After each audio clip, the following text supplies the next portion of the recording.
Hello guys, അപ്പോൾ നമ്മൾ Adiyogi statue കാണാനാണ് പോകുന്നത്. പാലക്കാട് നിന്നാണ് നമ്മൾ പോകുന്നത് കേട്ടോ. പാലക്കാട് നേരെ കോയമ്പത്തൂർക്ക് ഒരു ഉച്ച വരെ ഞങ്ങൾ ഇറങ്ങി. ഇടയ്ക്ക് ഞങ്ങൾ ചായ കുടിക്കാനൊക്കെ ഇറങ്ങി, നല്ല കൂളായി. അങ്ങനെ ഞങ്ങൾ ആദിയോഗി എൻട്രൻസ് എത്തി. അപ്പോൾ ഇതാണ് നമ്മുടെ ആദിയോഗി അഥവാ ഇഷ സെൻറ്ററിലാണ് ആദിയോഗി സ്റ്റാച്യു ഉള്ളത്. അതിൻ്റെ എൻട്രൻസ് ആണിത്. അത്യാവശ്യം നല്ല തിരക്കുണ്ടായിരുന്നുണ്ട്, പാർക്കിങ്ങിൻ്റെ അവിടെ നല്ല തിരക്കുണ്ടായിരുന്നു. പിന്നെ നമുക്ക് സ്റ്റാച്യുവിൻ്റെ അവിടേക്ക് കുറച്ച് നടക്കാനുണ്ട്. അപ്പോൾ ഇവർ ഇങ്ങനെ വണ്ടി സർവീസ് വെച്ചിട്ടുണ്ട്. നമുക്ക് നടക്കേണ്ടവർക്ക് നടക്കാം, അല്ലാത്തവർക്ക് ഈ വണ്ടി സർവീസ് എടുക്കാവുന്നതാണ്. വണ്ടിയിലേക്ക് ഒരാൾക്ക് ഒരു 10 രൂപ മാത്രമേ ഉണ്ടാവുള്ളൂ. അങ്ങനെ ഞങ്ങൾ എൻജോയ് ചെയ്തിട്ട് യാത്രയായി. കുറച്ചേ ഉണ്ടായിരുന്നുള്ളൂ, പക്ഷേ നമ്മൾ എല്ലാവരും കൂടി ഉള്ളതായിരുന്നു, നല്ല എൻജോയ് ചെയ്തു. ചില്ലാക്കി ഞങ്ങൾ പോയി. ഞാൻ, അങ്കി ചേച്ചി, ശ്യാമേട്ടൻ, കിച്ചേട്ടൻ, ഉണ്ണി, വാവ, ഞങ്ങളെല്ലാവരും കൂടിയിട്ടാണ് പോയത്. ഞങ്ങളെല്ലാവരും നല്ല അടിച്ച് പൊളിച്ച് ഉണ്ടായിരുന്നൊരു യാത്രയായിരുന്നു. നല്ല നട്ടപ്പൊരു വെയിലായിരുന്നു, പക്ഷേ വണ്ടിയിൽ പോകുമ്പോൾ നല്ല സെറ്റായിരുന്നു ഞങ്ങൾ. വാവ അതിൻ്റെ ഇടയിൽ നമ്മുടെ ഡ്രൈവർ ചേട്ടനോടത്ത് നല്ലതായി സംസാരിച്ചു കേട്ടോ. തമിഴിലായിരുന്നു വാവ സംസാരിക്കേണ്ടിയിരുന്നത്. ഒരു ഭയങ്കര കത്തിടിയായിരുന്നു. എന്തൊക്കെയോ പറയുന്നത് ഞങ്ങൾക്കൊന്നും മനസ്സിലായില്ല. അപ്പോഴത്തേനും നമ്മുടെ സ്റ്റാച്യുവിൻ്റെ ഏകദേശം അടുത്തെത്തി. ഫുൾ ഇങ്ങനെ റൗണ്ട് ചെയ്ത് നമ്മൾ ബാക്ക് സൈഡിലായിരുന്നു വണ്ടി പാർക്ക് ചെയ്തിട്ടുണ്ടായിരുന്നത്. ശരിക്കും ഞങ്ങൾ എക്സ്പെക്റ്റ് ചെയ്തതിനേക്കാളും നല്ല ഭംഗിയുണ്ടായിരുന്നു ആദിയോഗി സ്റ്റാച്യു കാണാൻ വേണ്ടിയിട്ട്. പിന്നെ മാത്രമേ നമ്മൾ ഫോട്ടോയിൽ കാണുമ്പോൾ ചെറുതാണെന്ന് വിചാരിക്കും, പക്ഷേ അടുത്ത് പോയാലാണ് അതിൻ്റെ ശരിക്കും വലുപ്പം അറിയാം. അകലേനേ നമുക്കതിൻ്റെ വലുപ്പം കാണാൻ പറ്റും.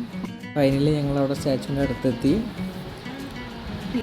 നല്ല രസമുണ്ടായിരുന്നു, നമുക്കത് പറഞ്ഞറിയിക്കാൻ പറ്റില്ല, അത്രയും രസമുണ്ടായിരുന്നു. ഈവനിങ് ടൈം ആയതുകൊണ്ട് പ്രത്യേകിച്ച് അതിൻ്റെ ഭംഗി കുറച്ച് കൂടിയ പോലെ തോന്നി.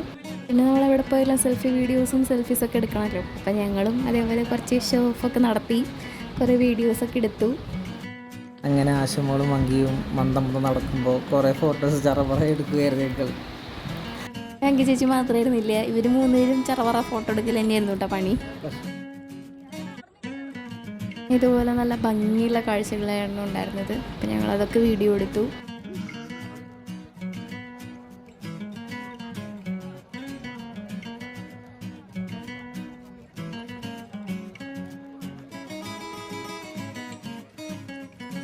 അങ്ങനെ ഞങ്ങൾ ആദിയോഗിയുടെ അവിടെ കുറേ നേരം ടൈമൊക്കെ സ്പെൻഡ് ചെയ്തു. ഇനി നമുക്ക് പോകാനുള്ളത് ഇഷായോഗി സെൻറ്ററിലേക്കാണ്.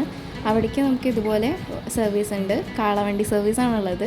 ഞങ്ങളും അതിലൊരു കാളവണ്ടി സർവീസ് എടുത്തു.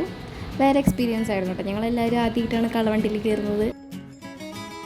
അപ്പോൾ അതിൻ്റേതായിട്ടുള്ള എല്ലാ എക്സൈറ്റ്മെൻറ്റും ഞങ്ങൾ അതിൽ കാണിച്ചിട്ടുണ്ടായിരുന്നു.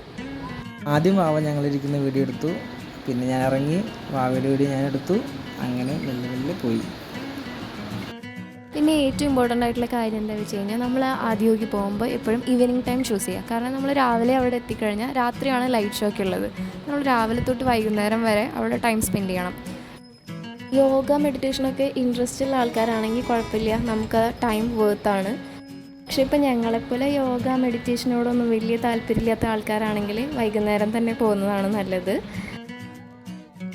പിന്നെ ഇഷായോഗി സെൻറ്ററിൽ ക്യാമറ അലൗഡല്ല, അതുകൊണ്ട് വീഡിയോസും ഫോട്ടോസൊന്നും എടുക്കാൻ നമുക്ക് പറ്റുന്നതല്ല. ഇഷായോഗി സെൻറ്ററിൽ നിന്ന് ഞങ്ങൾ കറക്റ്റ് 7:30 തന്നെ തിരിച്ച് സ്റ്റാച്യുവിൻ്റെ അവിടെ എത്തി. 7:30 തന്നെ ലൈറ്റ് ഷോ സ്റ്റാർട്ട് ചെയ്തു. ഒരുപാട് പേരുണ്ടായിരുന്നു ലൈറ്റ് ഷോ കാണാനായിട്ട്. ആ മ്യൂസിക്കും ലൈറ്റ്സും പിന്നെ അവിടുത്തെ അറ്റ്മോസ്ഫിയറും എല്ലാം നല്ല രസമുണ്ടായിരുന്നു. എന്നിട്ട് ഞങ്ങൾക്ക് പറ്റാവുന്ന പോലെ ഞങ്ങൾ വീഡിയോസൊക്കെ എടുത്തു. ഇനി നിങ്ങൾ എൻജോയ് ചെയ്യൂ കേട്ടോ.